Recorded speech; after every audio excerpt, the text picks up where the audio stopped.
Hello, IRT mission planners. Thanks for listening in. Huddle is happy to be part of your 2020 IRT joint workshop. My name is Claire Maravelli. I am your customer success manager here at Huddle. So be sure to capture my contact information. I'm always happy to set up further trainings for yourself, your team, maybe your community partners, anybody that's going to be utilizing Huddle. I've added a timeline of this video, so if there's a specific topic that you want to learn more about, feel free to skip ahead to that time. So to start things off, what actually is Huddle? Well, we're a secure file sharing, content collaboration, and project management software that you can access right in your internet browser. And we're built of what we call workspaces. These are basically secure and private containers for your content, so your files, and communication and people working together on a specific mission. To gain access to a workspace, users have to be invited in by a pre-existing member or the manager of that workspace. So that's our first layer of security. Each workspace is invite only. Innovative Readiness Training uses one secure Huddle workspace for each mission, plus they offer a joint workspace that acts as a mission planner toolkit that's just full of resources for you all. Within each mission's specific space, planners can share vital information across their teams, collaborate with community partners, and stay organized in order to hit mission deadlines and goals. So when you're invited into a workspace, you'll receive an email from Huddle directly into your inbox that looks just like this. You'll click the blue Join the Team button seen here at the bottom of the email, and it'll open up Huddle in your internet browser. And if it's the first time that you're logging in, you'll need to create your username, which is going to be your email address. So one less thing to remember, and a password, which it'll tell you what you need to create that. Now, one tip when you do log into Huddle for the first time, be sure to bookmark that URL for your workspace to make it easier to navigate to in the future. So I put your basic URL here on the screen. It's irt.huddle.com. That'll just make it easier to get back to your content in the future. Now, I can tell you what I have heard from planners about how Huddle is utilized to further productivity and efficiencies for IRT missions. However, I did get a quote from a previous planner, so feel free to pause the video here to read in further detail about how Huddle helped this mission in the past. And for now, we'll go ahead and navigate to an actual workspace. So this is Huddle, and when you first log in, you'll be on your Huddle home page. To navigate back to this overview page, you would just click the IRT logo here in the upper left corner. But you'll always see a list of every workspace that you are a member of here on the left side of the page. In order to navigate to a specific workspace, just click on its title. Now on the home page, you'll get an overview of actions that have been going on in every single workspace you're a member of in the middle. On the right side, you'll have an overview of any task, approval, or locked file that is associated with your profile. And we'll go over what each of those things mean in a moment. But to start things off, let's talk about how to navigate around the platform. So we'll really focus on this navigation bar here at the top, starting with recent files. This is really just a list of your 100 most recently viewed or edited documents across all workspaces, listed out in chronological order. So it's easy to get back to what you were working on yesterday or earlier this week.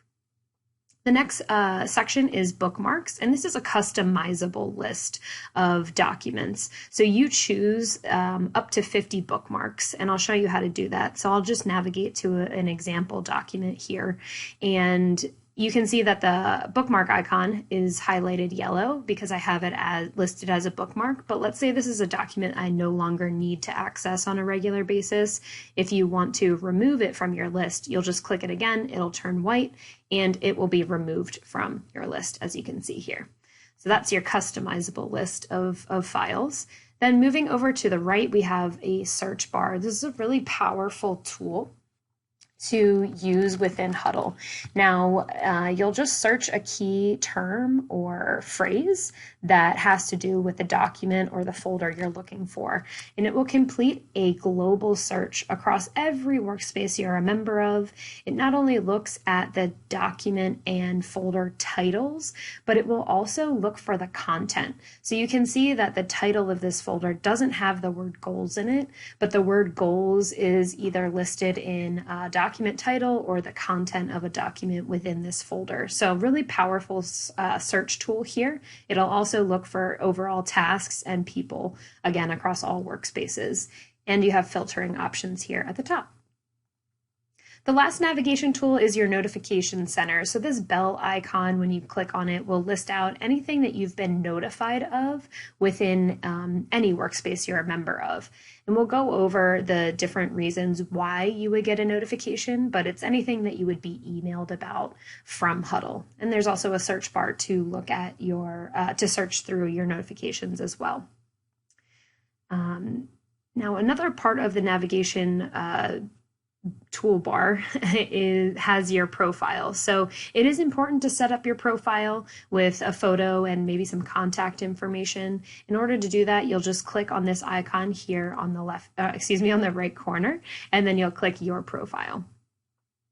From here, if you click Edit Profile, you'll be able to add a photo, maybe a blurb about yourself, and your contact information. Again, this just makes it easier for others to see who is completing what action within Huddle.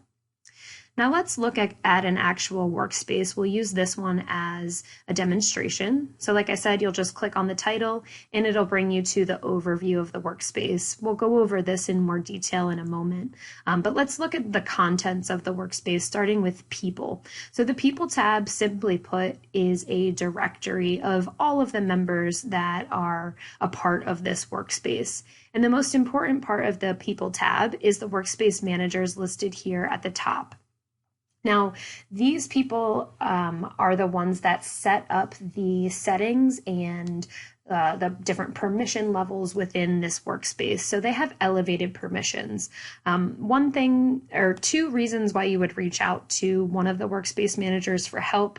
One would be if there is a document that is locked by another member for a long amount of time. It'll say how long, maybe it's 3 days, and you need it to be unlocked. You can ask them and they'll be able to unlock it for you.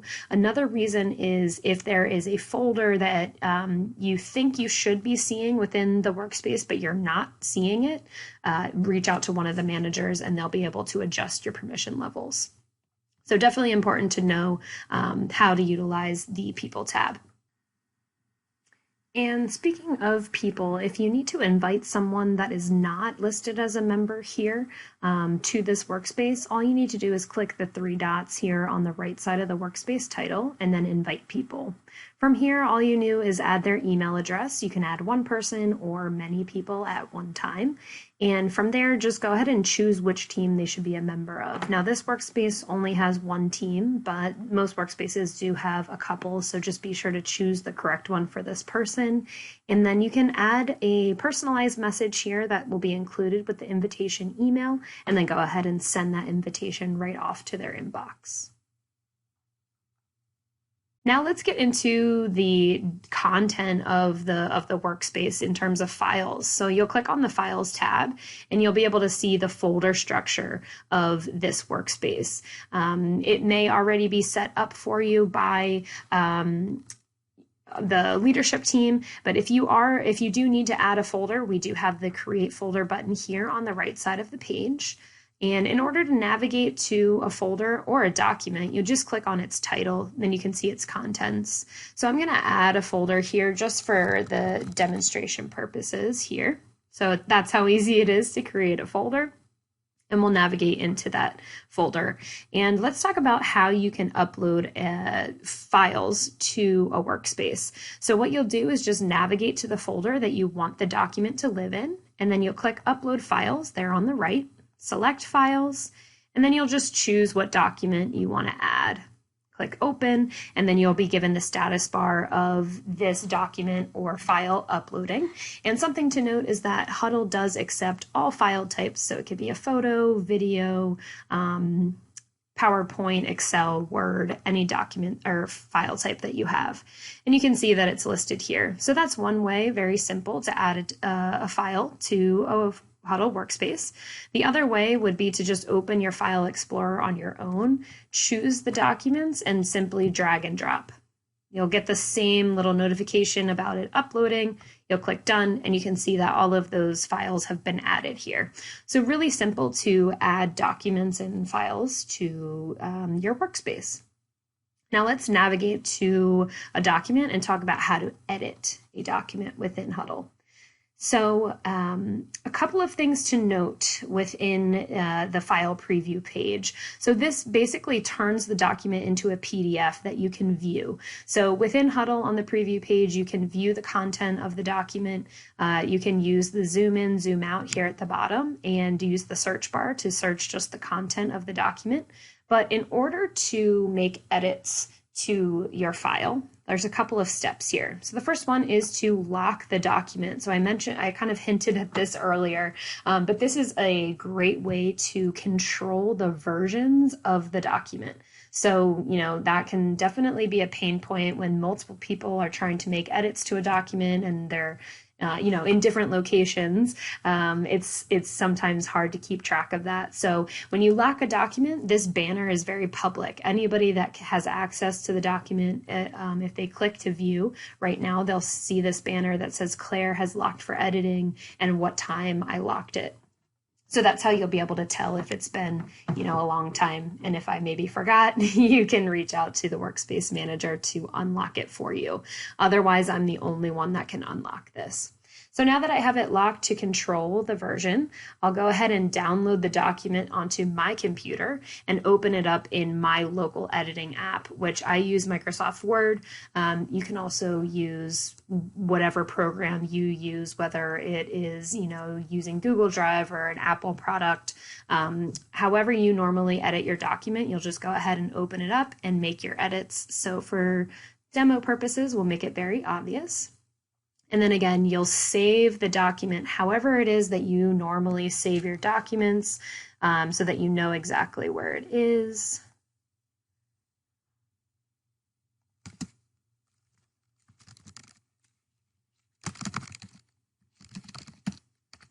Okay, we'll save it here because I'm finished making my edits, and I've saved it in a place where I know, so I'll go ahead and X out of my editing program. Now, just like with uploading a document, you can use your File Explorer and just drag and drop the document, which I'll go ahead and do that now. You'll just hold it over the preview page till it turns blue and click upload.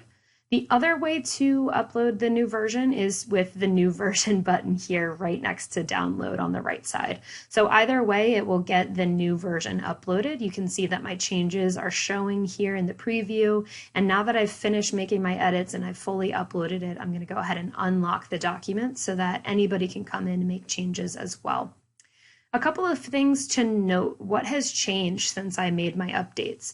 This has changed from V1 to V2. Again, it's going to always tell you who took this action and what time. So everything is audited and tracked within Huddle. And that's kind of step one there. To see more information that's tracked, we'll move over to the right side of the page and look at activity. And this is going to list out who did what, when, and on which version. So everything is audited here. You do have some filtering capabilities here at the top of the activity tab.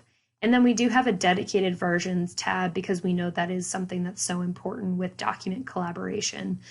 You have the option to download previous versions. Let's say there's information in one of the older versions that actually needs to come back into the current one. It's a great tool to have in your back pocket so you can download a previous version. On the other hand, if there is a version that should not be seen again, you can go ahead and download that here, or delete that here with the trash can icon. So those are two places to get caught up to speed on what has been going on with this document. Now we'll go over some of the more collaborative, interactive tools and functionality of Huddle. So comments we'll start with. This is a great way to have a public conversation around this document. So it really gives a lot of context to your content. by having the conversation saved right here next to the document. So you can actually mention specific people or specific teams. If there are multiple teams within the workspace, you can mention them. And what the mention does is it notifies that person, trying to multitask, it notifies this person. So it's going to notify Captain Ryan that I have mentioned her in a comment. So I'll go ahead and post that. Now, Captain Ryan has received an email notifying her of this comment, and she'll also receive a Huddle notification that we went over earlier. So she will be notified directly, and anyone else that has access to this document can also read the conversation, who created the comment and on which version. Another way to share a document and share a message about the document is to use the share button. And this is a way to share a private message. So again, you have the option to include an entire team or just specific individuals. And something about this is truly a private message, so it's actually not recorded within Huddle. The only way that it is seen is through the email that gets sent directly to the person or people that you add here at the top. And then when you click share, they'll be notified of that message in their inbox. So that's another way to have to kind of notify someone of a document. Now, we have two ways that you can create kind of a call to action around a document, and we'll start with tasks. So tasks, this is something that we do have, obviously, the task section right here against the document, but there's also an entire task tab within the workspace. And this is just an overview of every task that exists within this specific workspace. In order to create the task, you'll just hit that button there. And let's say,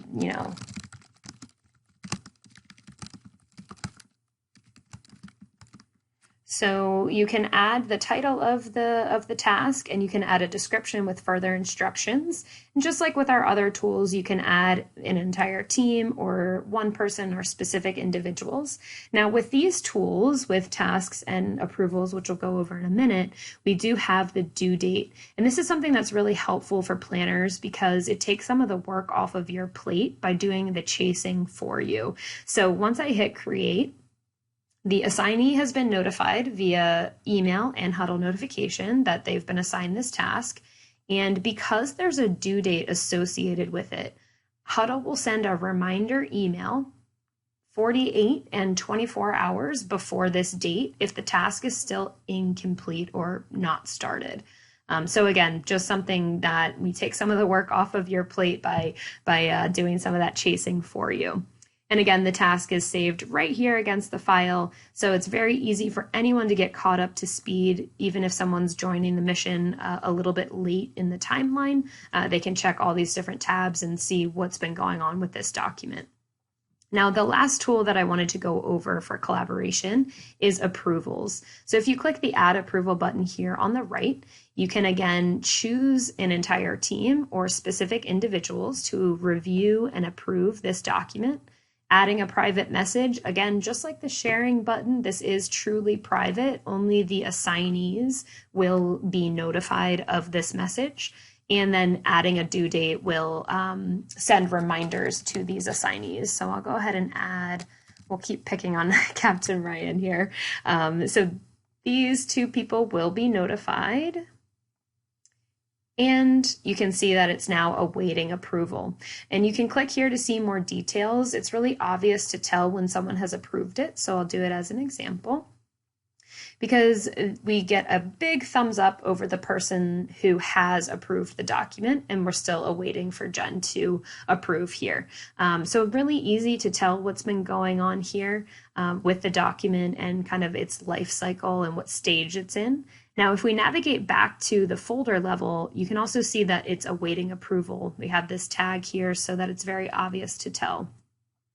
Now, those are all the tools that I wanted to go over. And let's head back to the overview page of the workspace. So by clicking on the title, you'll see the overview page. And this has some helpful tools. So the pinned files and folders section here on the left is populated by the managers of the workspace to make those important files and folders easier for the members to navigate to. And then on the left side, we have our pending actions hub. And this just lists out all actions, so tasks and approvals that exist within this workspace. You can use these filters to see maybe any that have not been started or anything like that. Lots of filters you can use here. You can also toggle from list view to calendar view. And this is just a very helpful project management tool because it's very easy to tell if there are any bottlenecks coming up. Anything that's overdue will be listed in red, and it's easy to reach out to those people to follow up. And that's everything I wanted to go over in terms of how to use Huddle. And the last thing I'll leave you with is another resource for help. So of course you can always reach out to me, Claire, your success manager, but we also have the help button. And this will give you access to hundreds of step-by-step articles. Just search a key term or phrase that has to do with the question that you have, and then we'll suggest multiple articles with instructions.